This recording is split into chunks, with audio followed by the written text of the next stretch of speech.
La chemise blanche et la cravate ne font pas nécessairement l'honnêteté de l'homme. Cela aide, mais ça ne résout pas tout.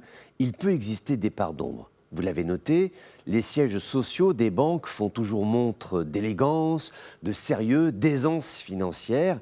C'est vrai qu'il est plus rassurant de faire un dépôt dans un building un peu clinquant d'un quartier d'affaires, par exemple allemand, plutôt que dans une maisonnette branlante d'un bidonville avec quelqu'un à l'entrée, le genre aigrefin à l'œil sirupeux qui dit non, non, posez l'argent ici sur la table en liquide, on va s'occuper de tout. La banque est un métier sérieux, mais tous les gens qui y travaillent ne sont pas nécessairement sérieux. Avec les années qui passent et les langues qui se délient, on commence à en savoir un peu plus sur l'incroyable affaire de la Deutsche Bank qui, dans les années 2014-2015, s'est retrouvée empêtrée dans une histoire de transfert de fonds entre l'Allemagne, la Syrie, l'Irak, dans des régions qui étaient en train de passer sous contrôle du groupe État islamique. Parce qu'il y a une chose qu'on n'a pas dit, mais il n'y a pas de cachotterie. Simplement, nous étions saisis par la violence des événements en cours.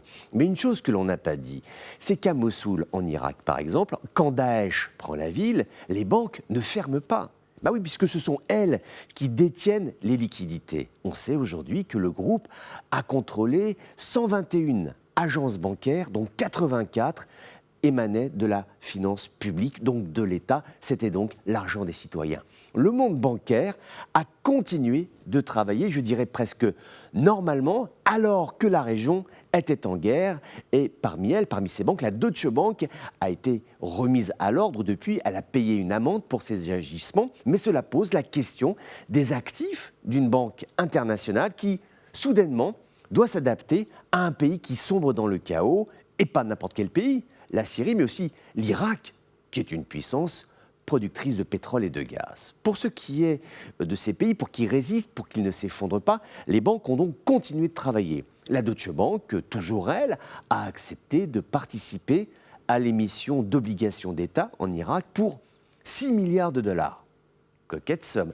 6 milliards de dollars, ça commence à faire beaucoup d'argent. Donc, elle s'est retrouvée co-actrice, en tout cas actrice indirecte de la géopolitique de pays en guerre, ce qui a fait entrer ces banques dans le collimateur des avocats des victimes de guerre. Ah oui, les victimes de guerre, les familles des soldats américains tués ont voulu intenter un procès à la Deutsche Bank pour avoir fourni des produits bancaires à l'Iran jugé responsable de certaines attaques.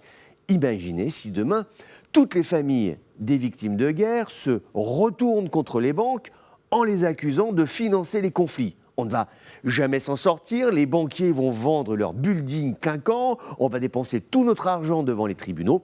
Heureusement, on n'en est pas là. Le simple fait, il n'en reste pas moins, que l'affaire de la Deutsche Bank soit aujourd'hui rendue publique, cela dit la vigilance dont on peut se satisfaire, vigilance des instances financières qui aujourd'hui ont toujours l'œil sur les transactions financières qui peuvent exister en zone de guerre.